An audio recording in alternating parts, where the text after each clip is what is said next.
الحمدللہ الحمدللہ الحمدللہ رب العالمین، الصلاۃ والسلام علی رسولہ الامین وعلی آلہ واصحابہ اجمعین، اما بعد فقد قال اللہ عز وجل: اعوذ باللہ السمیع العلیم من الشیطان الرجیم، بسم اللہ الرحمن الرحیم، هو الذی بعث فی الامیین رسولا منہم یتلو علیہم آیاتہ ویزکیہم ویعلمہم الکتاب والحکمہ وَإِن كَانُوا مِن قَبْلُ لَفِي ضَلَالٍ مُبِينٍ آمنت بِاللَّهِ صدق اللَّهُ العظيم رب اشرح لي صدري ويسر لي أمري واحلل عقدة من لساني يفقهوا قولي رب زدني علما ربنا زدنا علما وحلما وفهما وألحقنا بالصالحين ربنا تقبل منا إنك أنت السميع العليم۔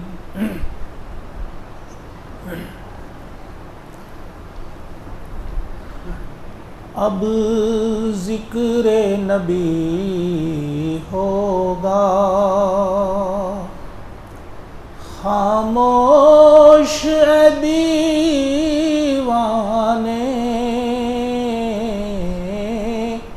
اب ذکر نبی ہوگا خاموش اے دیوانے، برسے گی یہاں رحمت، کس کس پہ خدا جانے، اب ذکر نبی ہوگا۔ صلی اللہ تعالی علی خیر خلقہ محمد وعلی آلہ واصحابہ اجمعین۔ ذکر رسول رحمت صلی اللہ علیہ وسلم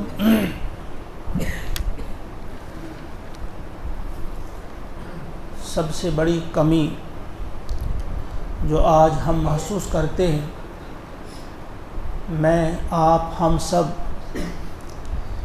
جو دین سے بہت دور پڑے ہیں، اس کی بنیادی وجہ حکیم الامت نے، جو واقعی امت کے حکیم تھے، ان کا جو ڈائیگنوسس تھا، ان کی جو تشخیص تھی بالکل صحیح تھی۔ انہوں نے فرمایا تھا کہ ابلیس نے اپنے کارندوں کو بتا دیا ہے یہ فاقہ کش کی موت سے ڈرتا نہیں ذرا، روح محمد اس کے بدن سے نکال دو۔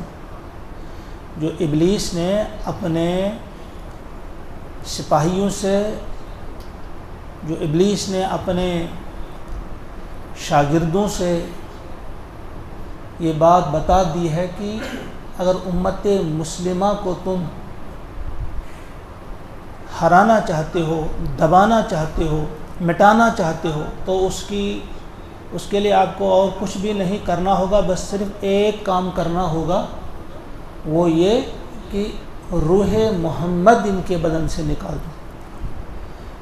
جو محمد صلی اللہ علیہ وسلم سے ان کا عشق ہے، محبت ہے، وابستگی ہے، جو یہ اپنی جان سے زیادہ محبوب رکھتے ہیں نبی اکرم صلی اللہ علیہ وسلم کو، بس اس محبت کو تم ان کے دلوں سے نکال دو، کچھ دوسری چیزوں کی محبت ڈال دو، کچھ دوسری چیزیں خوبصورت اور حسین بنا کر ان کے سامنے پیش کرو، بس یہ اس طرف لگ جائیں گے۔ تو جب ان سے یہ چیز چھوٹ جائے گی، سمجھو یہ آپ کے غلام بن گئے، تو سمجھو یہ آپ کے ہاتھ آ گئے، اب جو کچھ تم ان کے ساتھ کرنا چاہو گے کر سکتے۔ لہذا اس نقطے کو سب جو ہے سمجھنے کی کوشش کریں۔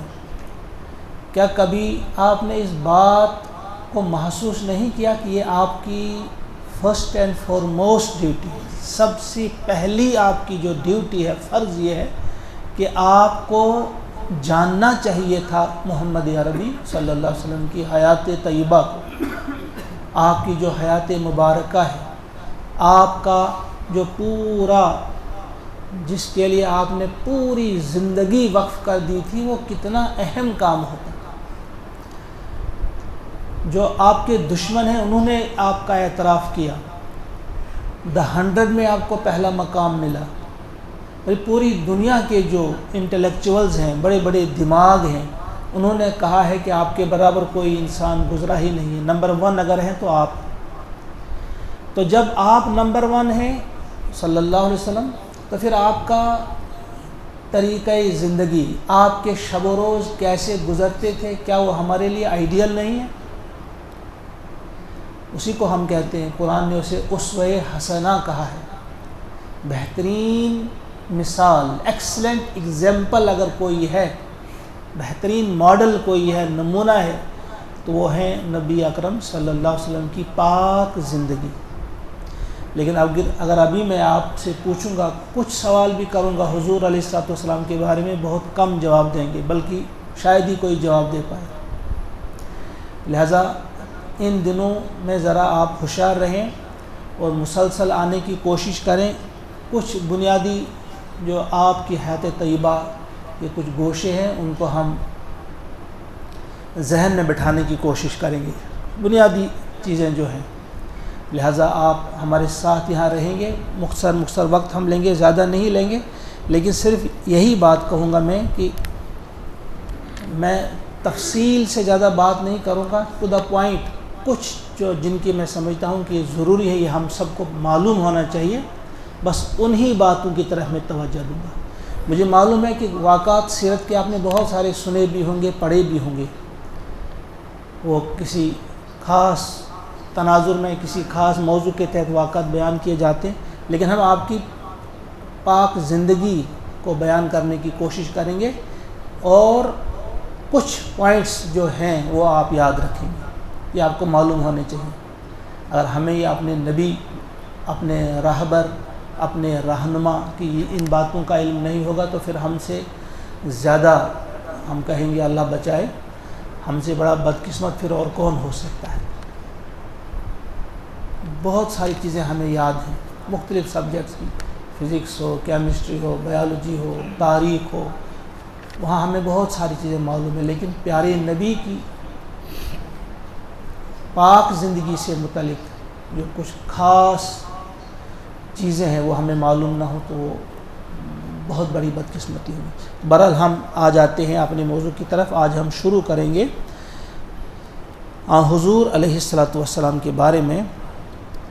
یہ پہلے آپ جان لیں کہ یہ حضرت ابراہیم خلیل اللہ کی دعا کا جواب ہے۔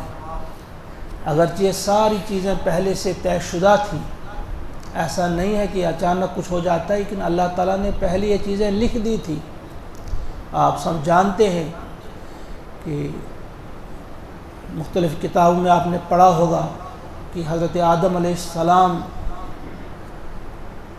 نے جب آنکھ کھولی تو آپ نے بھی وہاں لکھا ہوا دیکھا، لا الہ الا اللہ محمد الرسول اللہ۔ یہاں آپ کو معلوم ہونا چاہیے کہ عام طور پہ ہم سمجھتے ہیں کہ آپ محمد عربی علیہ السلام بعد میں آئے تو کیسے انہوں نے پہلے دیکھا اور لکھا ہوا۔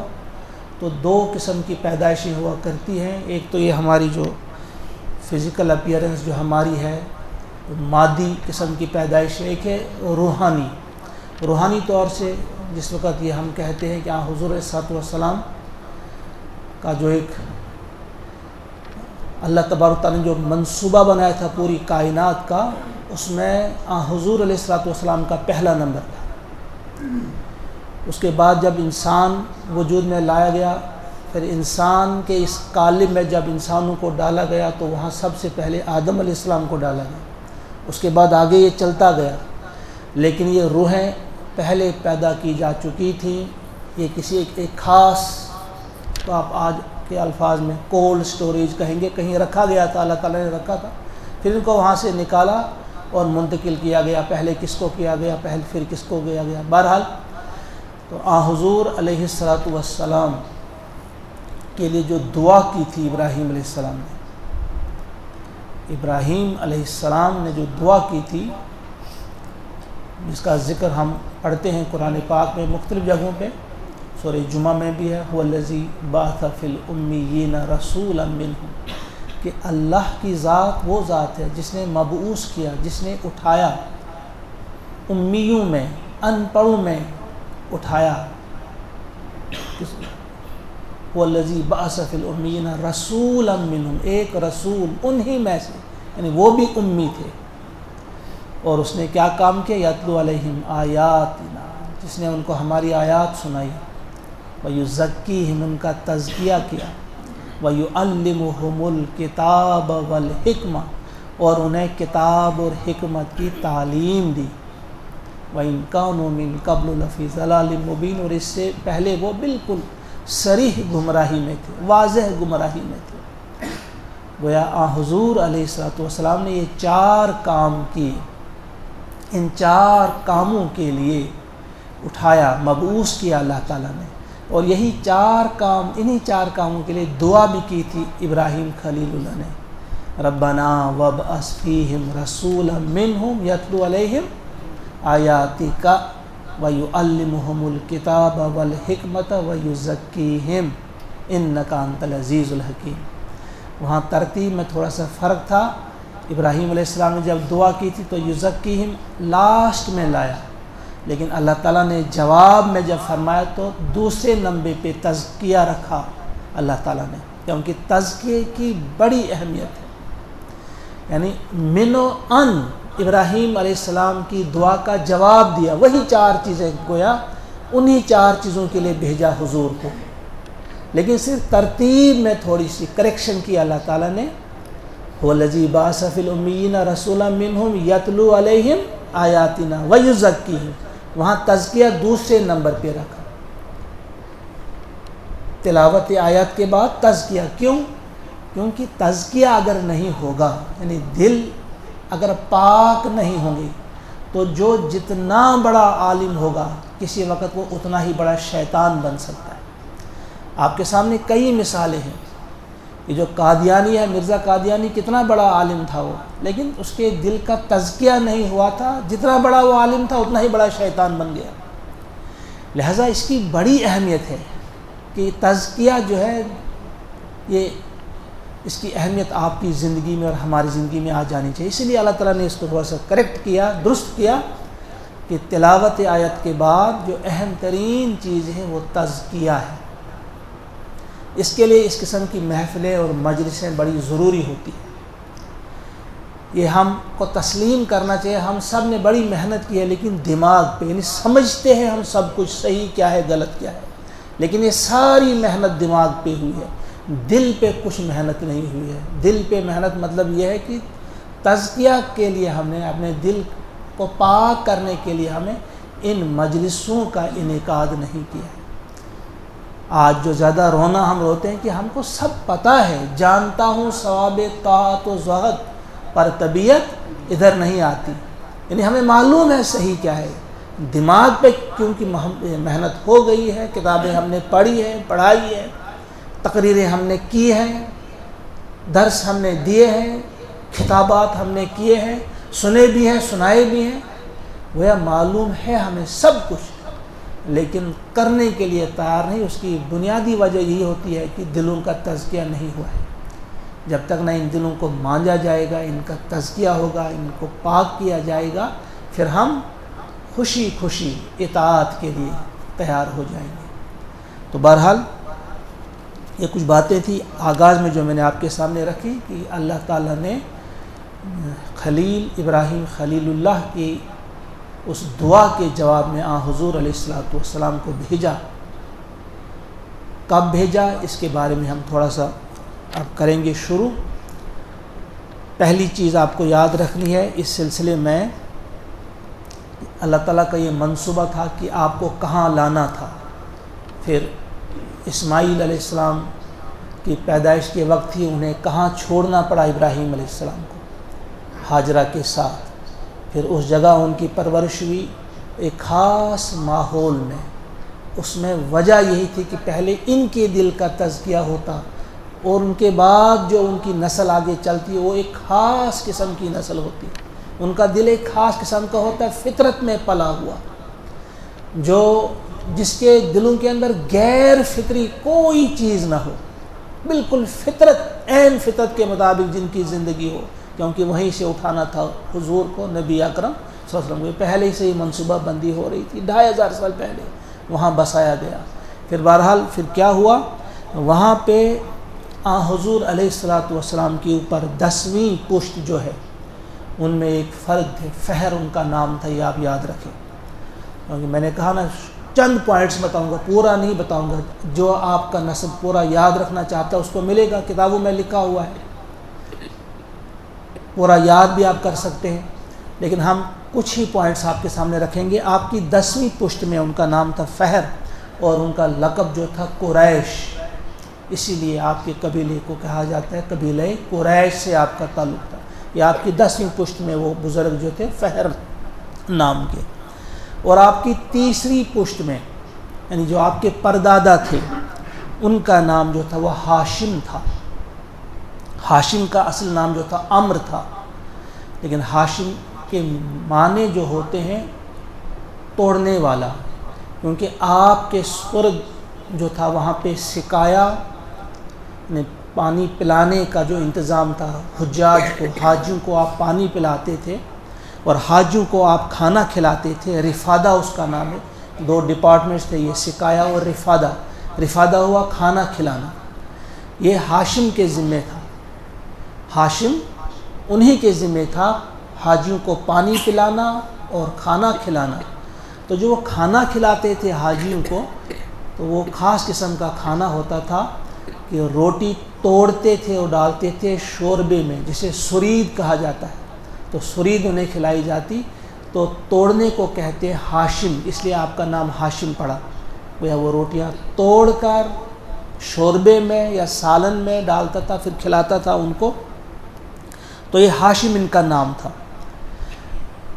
ہاشم جو تھے ان کے 5 بیٹے تھے، اب یاد رکھیں یہ پردادا تھے نبی اکرم صلی اللہ علیہ وسلم کے، تو ان کے 5 بیٹے تھے، ان میں مشہور تھے زیادہ جو ہوئے وہ شیبہ، ان کا نام کیا تھا؟ شیبہ۔ کیا ہوا کہ ہاشم تجارت کے لیے شام جا رہے تھے مدینہ سے ہوتے ہوئے، مدینہ میں آپ ٹھہرے کچھ عرصہ، وہاں آپ نے شادی کی سلمہ سے، خاتون کا نام سلمہ تھا، کچھ دن آپ وہاں ٹھہرے، اس کے ساتھ کچھ دن آپ نے گزارے، اس کے بعد وہیں سے آپ چلے گئے شام کی طرف۔ واپسی پر فلسطین کے ایک شہر غزہ، آپ نے سنا ہے ان کا نام، جو بڑے مشہور شہر ہے، وہاں آپ زیادہ بیمار ہوئے، ان کی وفات وہیں پہ ہو گئی۔ ان کی وفات وہاں ہو جاتی ہے،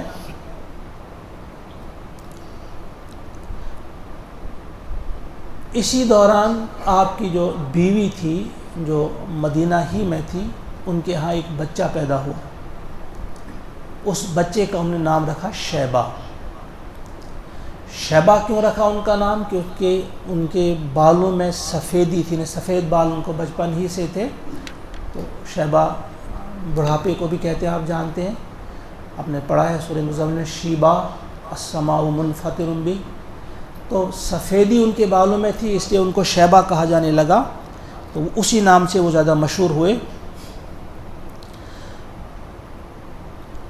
اب کچھ عرصہ گزرا، پتہ چلا ان کے بھائیوں کو، دوسرے بھائیوں کو پتہ چلا کہ ان کی وفات ہو گئی ہے، اور وہاں غزہ میں ہیں وہ۔ کافی عرصے کے بعد ان کے جو بھائی تھے، مطلب ان کا نام تھا، ان کو پتہ چلا کہ ان کا بھتیجا ہے شیبہ وہاں مدینہ میں ان کو گھر لے آؤں گا۔ وہ جاتے ہیں، مدینہ پہنچتے ہیں، وہاں دیکھتے ہیں کچھ بچے کھیل رہے ہیں، وہ کافی اب ہو گئے تھے، بڑے ہو گئے تھے، کچھ لوگ کہتے ہیں 10 سال یا 11 سال ان کے اس وقت عمر ہو گئی تھی شیبہ کی، اس وقت یہ ان کو لانے کے لیے گئے۔ وہ کھیل رہے تھے، تیر اندازی کر رہے تھے۔ ان میں ایک لڑکا تھا، وہ کہہ رہا تھا کہ دیکھو سب سے زیادہ بہترین تیر انداز میں ہوں، میرا تیر کبھی خطا نہیں کرتا، میں قریشی ہوں۔ وہ بار بار کہتے میں قریشی ہوں، دیکھو ذرا میرا نشانہ۔ تو ان کا کان وہاں لگا تو انہوں نے معلوم کیا، کہا انہوں نے ان سے بتایا کہ یہ فلاں بیٹا ہے، یہ مکہ سے یہاں آئے تھے، ان کے والد کی فلاں جگہ وفات ہوئی تھی۔ بہرحال انہوں نے جب پتہ چلا تو یہ ان کی والدہ کے پاس گئی جو ان کی بہوج تھی۔ بڑی کوشش کے بعد وہ قائل کرنے میں کامیاب ہوئے انہیں کہ آپ انہیں ہمارے ساتھ بھیجو، کیونکہ ان کی وہاں ہمیں ضرورت ہے۔ جو خانہ کعبہ کی جو متولیت ہے ہمارے بعد انہی کا نمبر وہاں پہ آتا ہے، یہ ان کے متولی بن جائیں گے، ایک بہت بڑا مقام مرتبہ ہے، وہ انہی کو دیا جائے گا۔ بہرحال وہ راضی ہو گئے، ان کو لے آئے اپنے ساتھ، اونٹ پہ اپنے پیچھے ان کو بٹھایا۔ یہ جو مطلب تھے انہوں نے ان کو یہ ان کے بھتیجا تھا، ان کو اپنے پیچھے بٹھا لیا۔ لوگوں نے جب ان کو آتے ہوئے دیکھا وہ سمجھے شاید یہ ان کا غلام ہے، مطلب کا غلام ہے۔ انہوں نے اسے عبد المطلب کہنا شروع کیا، یعنی مطلب کا غلام۔ تو وہ اسی نام سے پھر مشہور ہوئے، عبد المطلب۔ اصل میں نام کیا تھا؟ شیبہ۔ شیبہ ان کا نام تھا، لیکن مشہور ہوئے وہ کس نام سے؟ عبد المطلب، جو اب کیا بننے والے تھے؟ دادا ان کے نبی اکرم صلی اللہ علیہ وسلم کے۔ اب جب یہ آگے تو اس کے بعد واقعتاً یہ عبد المطلب کو اس کے بعد وعدے کے مطابق انہیں وہ سکایا وغیرہ جو کعبہ خانہ کعبہ کا جو ذمہ داریاں ہوتی ہیں وہ ان کے سپرد کر دی گئیں، ان کا متولی ان کو بنایا گیا۔ پھر کیا ہوتا ہے، ان کو کافی دقت ہوتی تھی۔ اب جب یہ کھانا کھلاتے تھے یا پانی پلاتے تھے، پانی وہاں نہیں ملتا تھا، پانی کی بڑی قلت تھی، اونٹوں پر لادا جاتا تھا، کہیں دور سے منگوایا جاتا تھا، کیونکہ وہاں جو کنواں تھا زمزم 350 سال سے وہ بند تھا، وہ اب کہیں دکھائی نہیں دیتا تھا۔ بڑی دقت آ رہی تھی ان کو، عبد المطلب کو۔ تو پھر کیا ہوا، ایک رات انہوں نے خواب دیکھا، عبد المطلب نے خواب دیکھا۔ کیا دیکھا خواب میں؟ کہ ایک شخص انہیں پکارتا ہے، اے عبد المطلب آپ زمزم کا کنواں کھودو، صبح جب آپ جائیں گے حرم میں وہاں جس جگہ کوا جو ہے ٹھونگے مارتا ہوا آپ دیکھیں گے کہ وہ ٹھونگے مار رہا ہے، بس وہی جگہ ہے زمزم کی، وہاں آپ کھودنا شروع کر دو۔ اگلی صبح عبد المطلب جاتے ہیں، جب وہاں پہنچے کوا واقعتاً ایک جگہ ٹھونگے مار رہا تھا۔ ان کو ٹھیک طرح سے اپنے خواب یاد آیا، انہوں نے اپنے بیٹے کو ساتھ لیا۔ ان کا ایک ہی بیٹا تھا، حارث تھا ان کا نام، عبد المطلب کا ایک ہی بیٹا اس وقت تھا، ان کا نام حارث تھا۔ ان کو ساتھ لے گئے، کھودنے لگے۔ لوگوں نے منع کیا، بھئی یہ ناممکن ہے، 350 سال سے وہ کنواں بند ہے، کہاں ملے گا، کیا کر رہے ہو آپ؟ بلکہ کچھ لوگوں نے زبردستی بھی روکنے کی کوشش کی کہ آپ یہ کیا کر رہے ہیں، لیکن وہ کھودتے رہے۔ لیکن اس وقت آپ کو ایک ضرورت محسوس ہوئی کہ کاش میرے اور زیادہ بیٹے ہوتے، مجھے کسی کے سامنے ہاتھ پھیلانے کی ضرورت نہیں تھی، کسی کی مدد مجھے پھر نہیں چاہیے تھی۔ اس وقت آپ نے منت مانی کہ اگر اللہ تعالیٰ نے مجھے 10 بیٹے دیے تو ان 10 بیٹوں میں سے میں ایک بیٹے کو قربان کروں گا اللہ کے نام میں۔ اللہ نے یہ بات سن لی، انہیں 10 بیٹے عطا کیے۔ عبد المطلب کے آپ کتنے بیٹے ہیں؟ 10 بیٹے۔ وہ آپ کافی بڑے بھی ہو گئے، پتہ نہیں چلتا ان سالوں میں، کئی سال ہو گئے۔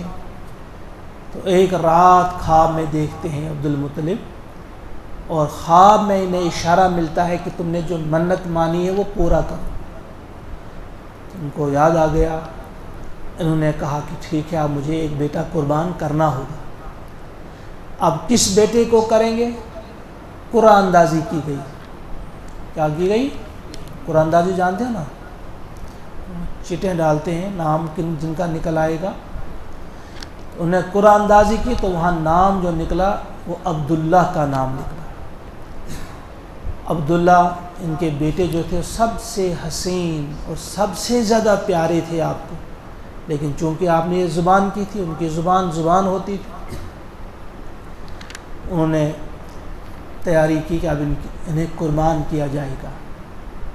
تو ایک کوہرام مچ گیا مکہ میں، اس سے سارے ہی لوگ محبت کرتے تھے اس بچے سے، تو انہوں نے روکنے کی کوشش کی، خاص طور سے جو ان کی بہنیں تھیں اور ان کی پھوپھیاں تھیں، انہوں نے بڑی ضد کی، انہوں نے کہا نہیں ہم ایسا نہیں کرنے دیں گے۔ انہوں نے کہا نہیں میری یہ زبان ہے، میں نے منت مانی ہے، میں نے تو کرنا ہی کرنا ہے، میں نے کئی بار قرآن اندازی کی، انہی کا نام آ رہا ہے، عبداللہ کا ہی نام آ رہا ہے۔ تو جب اصرار انہوں نے کیا تو پھر وہاں ایک دانا شخص تھے، انہوں نے کہا اچھا ایک کام کرو، کافی عاقل تھے، سمجھدار تھے، انہوں نے کہا دیکھو کسی کاہنہ کے پاس جاؤ آپ، انہوں نے کہا کہ اگر ہم اس کے بدلے کچھ اور کرنا چاہیں گے تو کیا کر سکتے ہیں؟ پھر نام بھی آ گیا، مدینہ میں ایک کاہنہ تھی، یعنی ایک عورت تھی جو یہ کام کرتی تھی، کاہنہ تھی وہ، اس کے پاس چلے جاؤ آپ۔ یہ خود بھی جانتے تھے، مدینہ میں رہ چکے تھے یہ، تو یہ گئے، جب یہ وہاں گئے اس کاہنہ کے پاس سارا ماجرا بتا دیا، تو انہوں نے کہا آپ ایک کام کرو، آپ 10 اونٹ، یعنی ایک چٹ پہ آپ لکھو 10 اونٹ، ایک پہ لکھو عبداللہ کا نام، اگر 10 اونٹوں کا نام نکل آئے تو 10 اونٹ آپ قربان کرو، بس یہی ہوگا، ایک قسم کا فدیہ ہوگا ان کی طرف، بس آپ پھر رکھ سکتے ہیں ان کو، ان 10 اونٹوں کو قربان کریں۔ لیکن اگر پھر عبداللہ کا نام آیا پھر 10 اونٹ بڑھا دو آپ، اگر پھر عبداللہ کا نام آیا پھر 10 اونٹ بڑھا دو، جب تک نہ عبداللہ کا نام آئے تب تک آپ 10 اونٹ بڑھاتے رہیں۔ ایسا ہی انہوں نے کیا، تو پہلی بار بھی عبداللہ کا نام، دوسری بار بھی، تیسری بار بھی چڑھاتے گئے، بڑھاتے گئے، یہاں تک کہ 100 اونٹ، جب 100 اونٹ ایک طرف آپ نے لکھے اور دوسری طرف عبداللہ کا نام لکھا، پھر اونٹ جو آ گئے اس میں قرے میں، لیکن آپ کو پھر شک رہا، آپ نے دوبارہ کیا تو پھر اونٹ ہی نکلے، تیسری بار بھی آپ نے کیا، کیونکہ آپ نہیں چاہتے تھے کہ یہ کہیں ایسا نہ ہو کہ کوئی غلطی مجھ سے ہو جائے، کوئی خطا مجھ سے ہو جائے۔ بار بار قرآن اندازی کرنے کے بعد اونٹوں ہی کا قرآن نکلنے لگا، پھر انہوں نے خریدے 100 اونٹ، پھر 100 اونٹ قربان کیے گئے، انہوں نے غریبوں مسکینوں وغیرہ میں وہ کھلا دیے۔ پھر اس طرح سے عبداللہ کو اللہ تعالیٰ نے بچانا تھا اور عبداللہ کو اللہ تعالیٰ نے بچا لیا۔ اسی لیے پیارے نبی صلی اللہ علیہ وسلم اکثر کہا کرتے تھے کہ میں 2 ذبح ہونے والوں کا بیٹا ہوں اور لخت جگر ہوں، 2 ذبح ہونے والوں کا، یعنی ایک ذبیح اللہ کون تھے؟ وہ تو ذبیح اللہ تھے حضرت اسماعیل علیہ السلام، اور دوسرا پھر حضرت عبداللہ۔ بہرحال پھر حضرت عبداللہ ان کو جوان ہو جاتے ہیں، بڑے ہو جاتے ہیں، اب ان کے نکاح کا بھی مسئلہ تھا، ان کا حسن جو تھا وہ بڑا مشہور تھا پورے مکہ میں، کہ یہ کہیں جا رہے تھے تو ایک یہودن، یعنی ایک یہودی عورت نے انہیں دیکھا، ان کے چہرے کے نور کو دیکھا تو وہ آپ پر عاشق ہو گئی، انہوں نے نکاح کی دعوت دی کہ مجھ سے نکاح کرو، انہیں انکار کر دیا۔ جب انہوں نے انکار کر دیا تو اس یہودی عورت نے اسے اپنے جال میں پھنسانے کے لیے بڑی کوشش کی، اور یہاں تک کہ بدکاری کی دعوت دی کہ 100 اونٹ میں آپ کو دوں گی، آپ میرے ساتھ ایسا کریں، بدکاری کرنے کا وہ دعوت دی اسے 100 اونٹ کے بدلے میں۔ لیکن اس کے جواب میں جو اشعار پڑے ہیں، بڑے مشہور اشعار عربی میں، کہ حضرت عبداللہ نے کیا جواب دیا، انہوں نے کہا کہ ایک کریم النفس انسان، اس کے معنی یہ ہے کہ ایک کریم النفس انسان جو ہوتا ہے وہ اپنی عزت اور اپنے دین کی حفاظت کرتا ہے، تم ایک ایسے انسان سے اس قسم کی توقع کرتے ہو کہ وہ غلط کام کرے گا، بدکاری کا مرتکب ہوگا۔ بڑے خوبصورت اشعار ہیں عربی میں، تو انہوں نے ان سے جواب دیا کہ ایسا نہیں ہو سکتا، وہاں سے اندازہ لگا سکتے ہیں کہ ان کا کردار کیا تھا، وہ کس قدر پختہ کردار کے اور پاکیزہ کردار کے مالک تھے۔ بہرحال اس کے بعد کیا ہوا یہ ان کا نکاح ایک خاتون سے ہوا، ان کا نام تھا آمنہ۔ حضرت آمنہ وہ مکہ ہی کی ایک خاندان تھا، بنو زہرہ، مکہ کے یہ خاندان بنو زہرہ سے ان کا تعلق تھا۔ یہ بھی آپ کو یاد رہنا چاہیے کہ حضرت عبداللہ کی جو بیوی تھی آمنہ، یعنی پیارے نبی صلی اللہ علیہ وسلم کی جو والدہ تھی، وہ بھی مکہ ہی کے خاندان بنو زہرہ سے ان کا تعلق تھا، ان کے ساتھ ان کا نکاح ہوا۔ پھر یہاں ایک اور واقعے کی طرف بھی اشارہ کروں گا میں کہ جب ان کا نکاح ہوا، حضرت عبداللہ کا جب نکاح ہوا حضرت آمنہ کے ساتھ،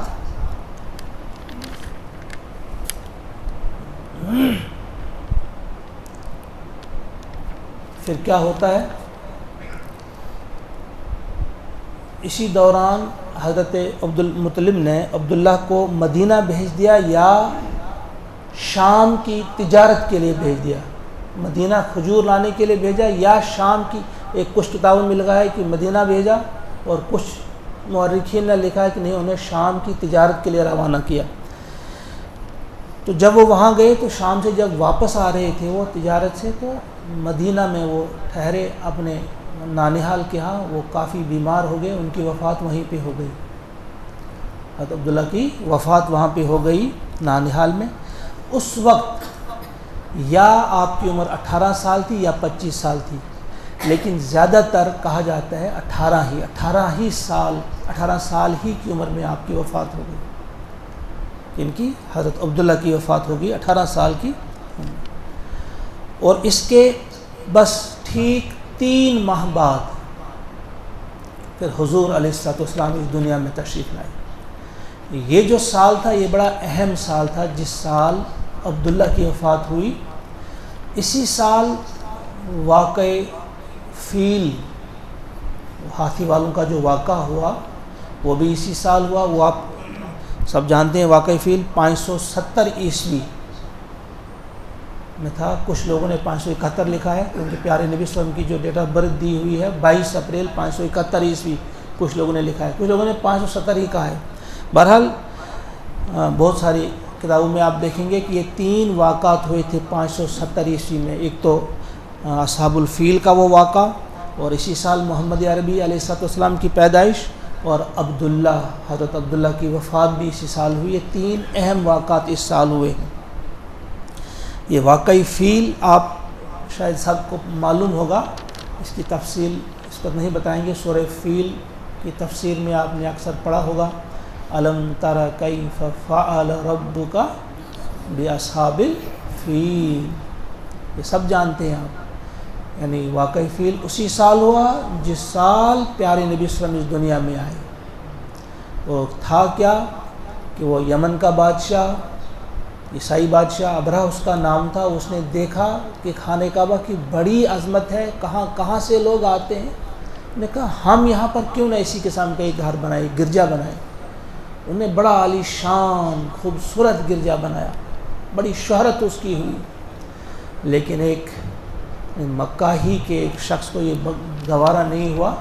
وہ وہاں جا کر اس نے، کچھ لوگ کہتے ہیں کہ وہاں انہوں نے پاخانہ کر دیا، اور کچھ لوگوں نے لکھا ہے کہ وہاں انہیں آگ لگا دی۔ بہرحال جو بھی ہوا تو اس کے غضبناک ہو کر ابرہہ نے چڑھائی کی کہ آج میں خانہ کعبہ کو تہس نہس کر کے رکھ دوں گا۔ جب انہوں نے چڑھائی کی تو وہ وادی محصر آپ نے دیکھی ہوگی، جب عرفات کی طرف آپ جاتے ہیں منا سے، تو وہاں ایک خاص مقام ہے جہاں پہ اب وہ حملہ کرنے جا رہے تھے،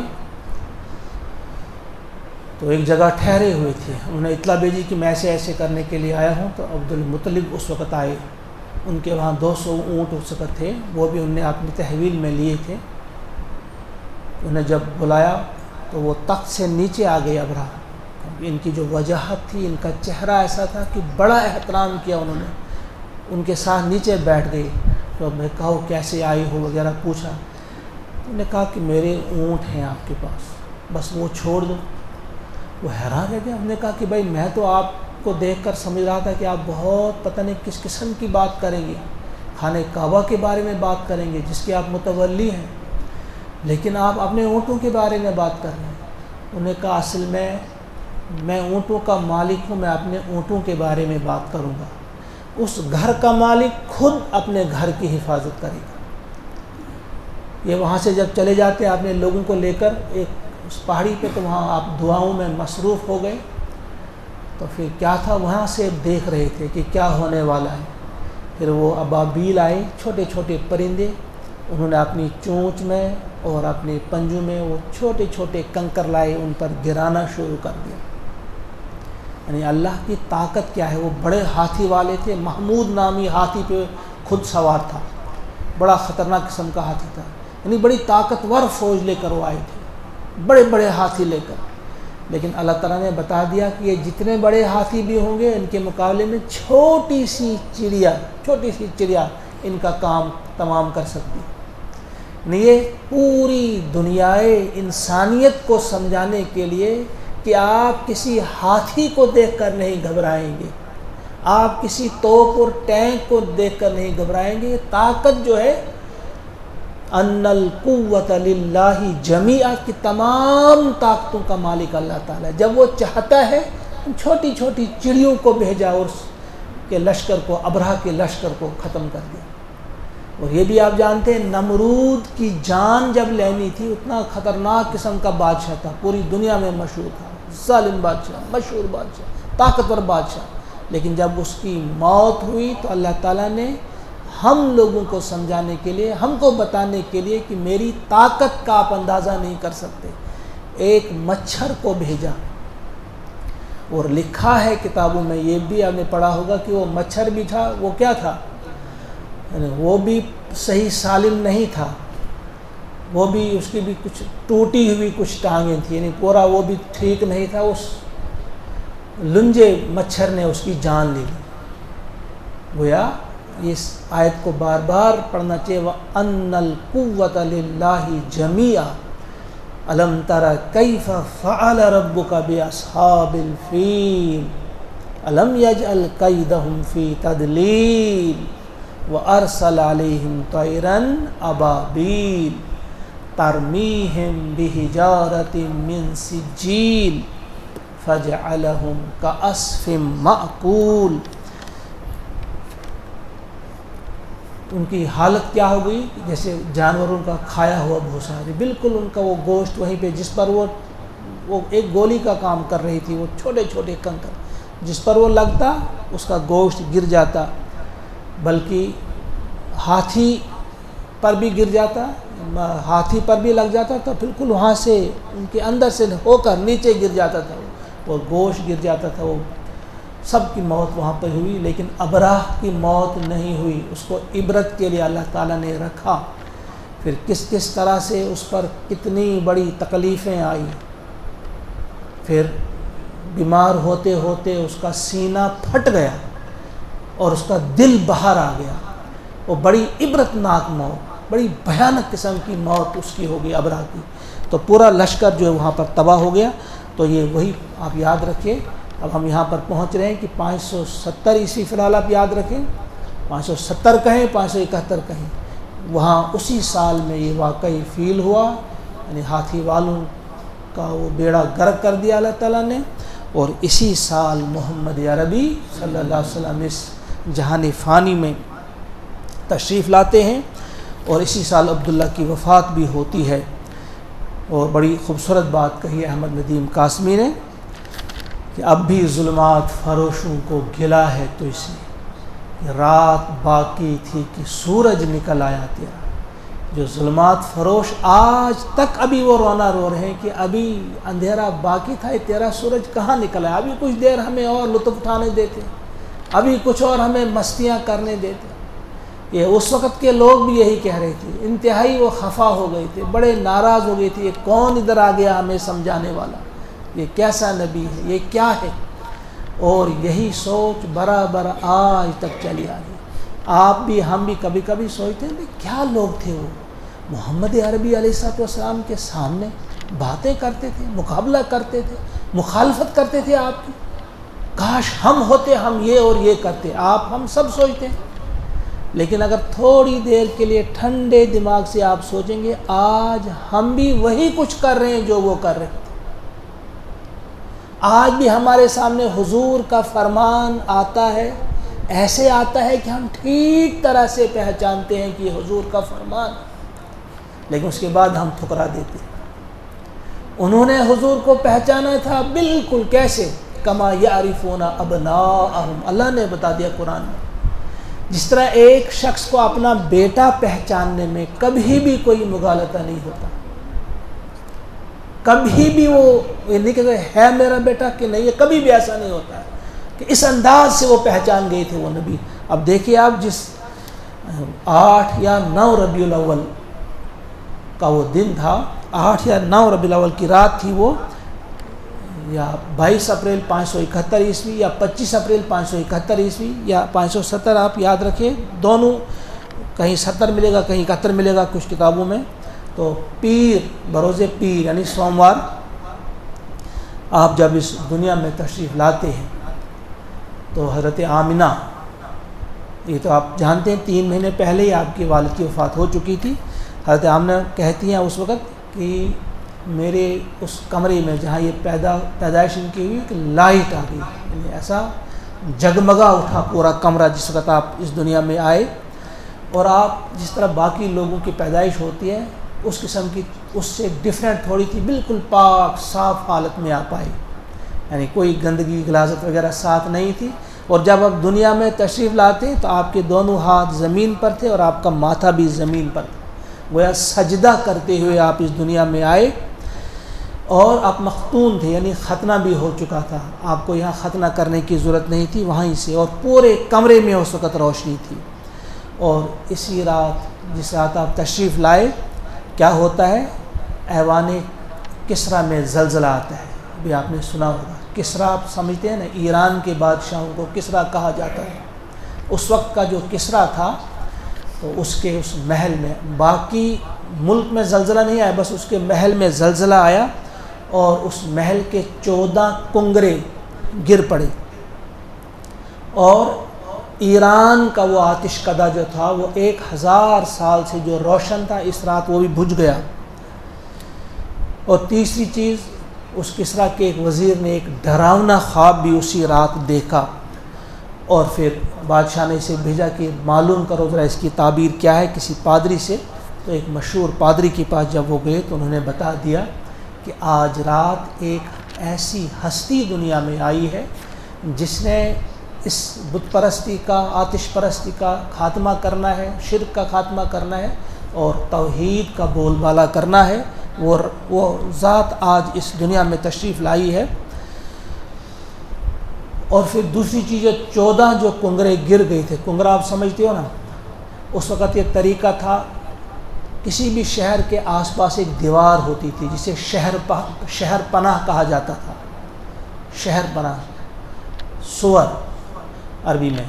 تو اس شہر پناہ اس دیوار پہ کنگرے بنے ہوئے تھے، چھوٹے چھوٹے مینار سمجھیں، جیسے ہمارے یہاں باہر اس طرف بنے ہوئے ہیں چھوٹے چھوٹے، تو اس قلعوں پر بھی وہ ہوتی تھی. تو یہ بادشاہ کا جو قلعہ تھا اس کے باہر بھی وہ بنے ہوئے تھے، وہ عالی شان قسم کے ہوں گے، ہماری طرح کا ہوں گے وہ بڑے بڑے. تو وہ 14 کنگرے گر پڑے تھے.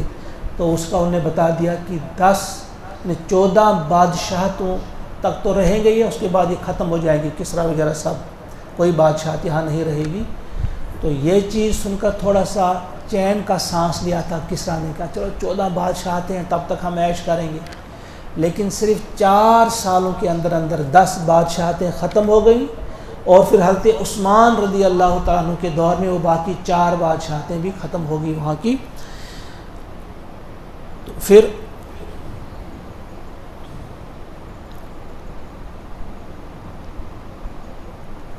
اسی رات جس رات حضور علیہ السلام تشریف لائے، باہر کا کوئی مشہور یہودی عالم بھی آیا ہوا تھا مکہ میں. اس نے لوگوں سے پوچھا بھائی پتہ کرو آج رات یہاں کسی کے گھر میں کوئی بیٹا پیدا تو نہیں ہوا؟ کہا نہیں پیدا، پتہ کرو آپ پیدا ہوا ہے. جب پتہ کیا گیا ہاں عبداللہ کے گھر میں، آپ وہاں چلے گئے. وہ یہودی عالم گیا اور دیکھا، ان کی پشت پر انہیں وہ مہر نبوت جو تھی اس کا بھی معائنہ کیا. اس کے بعد کہا کہ یہ نبی ہوگا. اس وقت انہوں نے کہا اور کہا اے قریشیو یہ شخص تم پر حملہ آور ہوگا, یہ نبی ہے. اب بنی اسرائیل کا دور ختم ہو گیا, یہ بنو اسماعیل میں نبوت شفٹ ہو گئی. اس وقت انہوں نے کہا تم پر یہ حملہ کرے گا.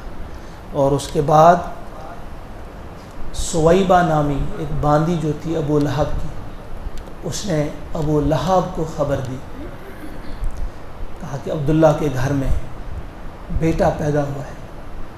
اور حضور علیہ الصلوۃ والسلام غلاموں کو غلامی سے رہائی دینے والے تھے.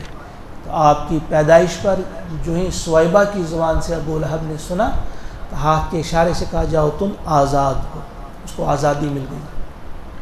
پہلے کچھ دن تک بی بی آمنہ کا دودھ آپ نے پیا, پھر سویبہ کا دودھ بھی آپ نے پیا. سویبہ کا دودھ امیر حمزہ نے بھی پیا تھا. اس اعتبار سے آپ کے چچا امیر حمزہ اور حضور علیہ الصلوۃ والسلام دودھ شریک بھائی بھی تھے. میں ددبائی تو پانوئی.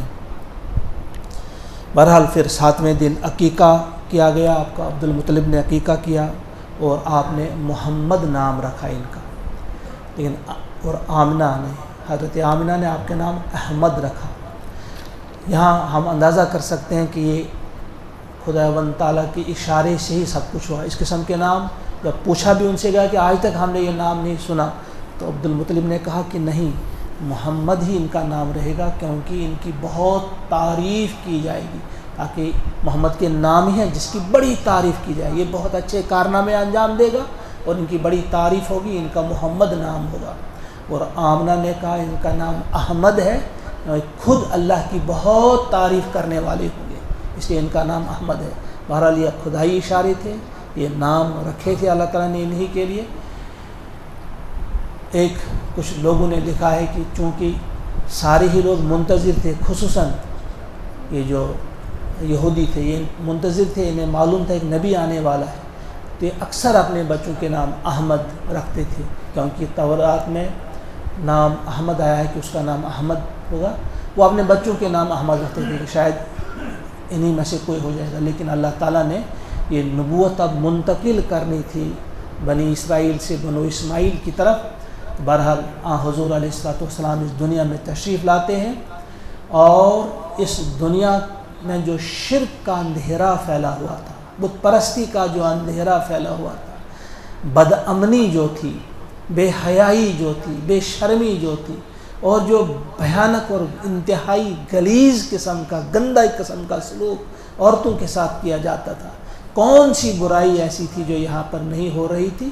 ان تمام برائیوں کا کلا کما کرنے کے لیے اور اس دنیا کو صاف کرنے کے لیے, پاک کرنے کے لیے ایک ایسی ہستی کو وجود عطا کیا اللہ تبارک و تعالیٰ نے, اور اس انداز سے انہیں دنیا میں بھیجا کہ واقعی انہوں نے حق ادا کر دیا اور اس دنیا کو پاک صاف کر دیا ان تمام غلاظتوں سے, اور یہاں توحید کا نور عام کیا حضور صلی اللہ علیہ وسلم نے. تو یہاں تک آج ہم آگے انشاءاللہ یہاں سے آگے چلیں گے. پھر اللہ سے دعا ہے کہ وہ ہم سب کو توفیق عطا فرمائے. یہ چند خاص نقطے جو آپ کے سامنے رکھے میں نے, بس انہی نقطوں کو آپ ذرا ذہن میں رکھیں.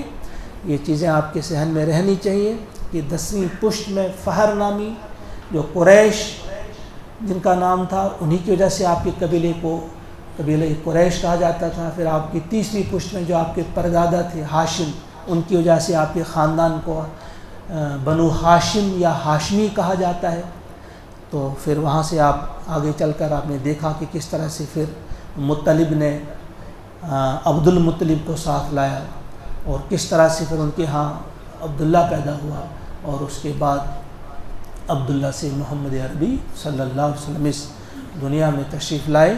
اور اللہ تعالیٰ نے کس انداز سے آپ کو لانا تھا اور کس انداز سے اس دنیا کی کایا پلٹنی تھی, وہ بجلی کا کڑکا تھا یا صوت ہادی, عرب کی زمین جس نے ساری ہلا دی. سب جانتے ہیں کس طرح سے اس ساری زمین کو ہلا دیا اور کس طرح سے برائیوں کا خاتمہ کیا اور نیکیوں کو عام کیا. اللہ تعالیٰ ہم سب کو توفیق عطا فرمائے کہ ہم پیارے نبی صلی اللہ علیہ وسلم کی اس عظمت کو، آپ کی اس رفعت کو، آپ کی اس بلندی کو جاننے کی کوشش کریں، اور آپ کے اس اسوہ حسنہ کو ہم سمجھیں کہ واقعی یہ اس قابل ہے کہ اس کو ہم اپنائیں۔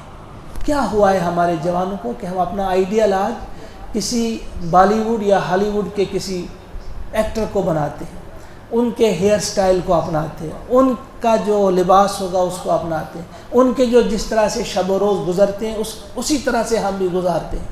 کیا ہم اتنا نہیں سمجھ سکتے کہ دنیا کا عظیم ترین انسان جو ہے انہی کی ایک ایک حرکت اس قابل ہے، آپ ہی کی ایک ایک ادا اس قابل ہے کہ اسے اپنایا جائے، اسے اپنی زندگی میں لایا جائے۔ اگر ہم چاہتے ہیں کہ ہمیں عزت ملے اس دنیا میں، ہمیں سکون قلب ملے، ہمیں راحت ملے، تو وہ آپ علیہ الصلوۃ والسلام کے راستے میں ہے اور آپ کی اقتداء میں ہے، آپ کی اتباع میں ہے۔ اللہ تعالی ہمیں توفیق عطا فرمائے۔ وصلی اللہ تعالی علی خیر خلقہ محمد وآلہ واصحابہ اجمعین برحمتک یا ارحم الراحمین۔ السلام علیکم ورحمۃ اللہ وبرکاتہ۔